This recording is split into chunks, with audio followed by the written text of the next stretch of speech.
na entrada da Rússia e China no conflito.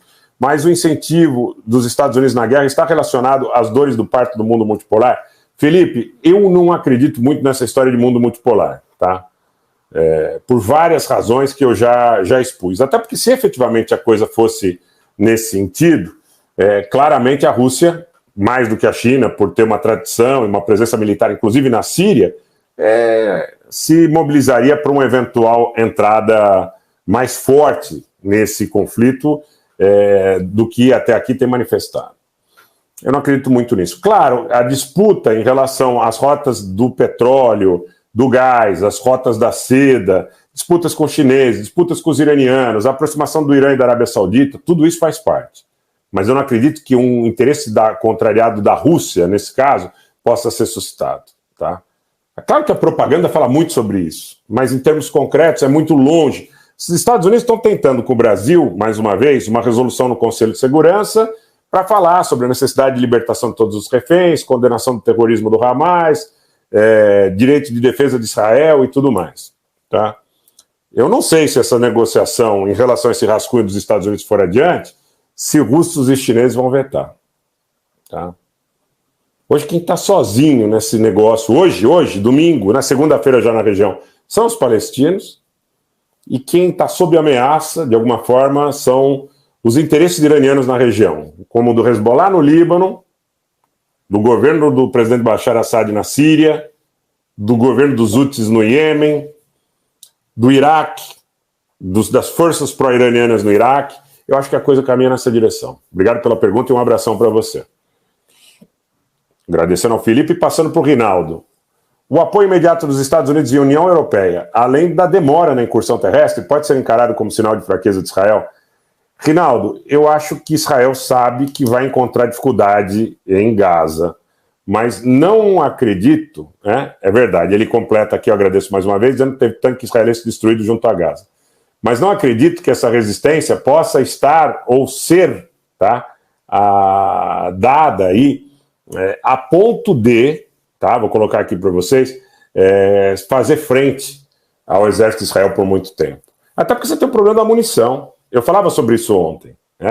O Hamas pode, e a Jihad, a Frente Popular, eles podem oferecer, obrigado Marco, obrigado aí pela turma que está mandando o Pix, eles podem oferecer uma resistência renhida por algum tempo, tem uma rede de túneis imensa, devem ter armamento suficiente para lutar algumas semanas, talvez alguns meses, mas, quer dizer, vai ser muito difícil eles reporem pela condição geográfica seus estoques de armamento. É diferente do Hezbollah. Tem toda uma cadeia logística estruturada e tal. Você pode imaginar que eles recebam alguma coisa de túneis ali pelo Egito. Hoje o mar deve estar muito patrulhado ali, naqueles 40 e poucos quilômetros de costa. Então, assim, como é que eu vou traduzir isso para vocês? Vou dizer o seguinte: se houver uma incursão terrestre de Israel em Gaza, contando que a fronteira norte não exploda, que pode explodir a qualquer momento. Aí entra a Síria, entra Irã, a coisa fica bem complicada, né? Potencialmente. Mas vamos pensar só em Gaza. Israel entra, terá muitas baixas, mas muitas baixas mesmo. Nada parecido com 66 soldados mortos em 2014. Mas o Hamas, a Jihad, a Frente Popular, os outros grupos palestinos não têm condição de resistir por muito tempo.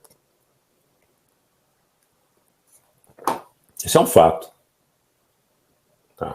Só teriam condição de resistir se houvesse realmente uma coalizão árabe, se a Jordânia, se o Egito, se a Síria, o Iraque entrassem no conflito e fizessem com que uma guerra terrestre mais prolongada fosse estabelecida. Tá? Hamas, Jihad, Frente Popular, outros grupos, né?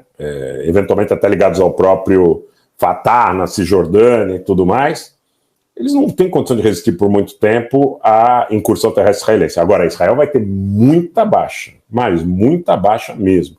É difícil até estimar. A opinião pública israelense muito provavelmente não está feliz ou preparada para esse tipo de situação. E esse número de reféns também me parece assustador para os padrões israelenses, até porque quando eles tinham um cativo só, que era o Gilad Shalit, eles trocaram por 1.000 palestinos. Hoje você tem 8.000 palestinos e palestinas presos em Israel, e eles detêm aí entre 200 e 300 pessoas. O objetivo, a priori, muito provavelmente, era fazer uma troca, mas me parece que no atual contexto, nem Israel, nem seus aliados estão levando isso de uma maneira muito positiva, essa perspectiva, né? Então, é aguardar, mas eu vejo dessa forma.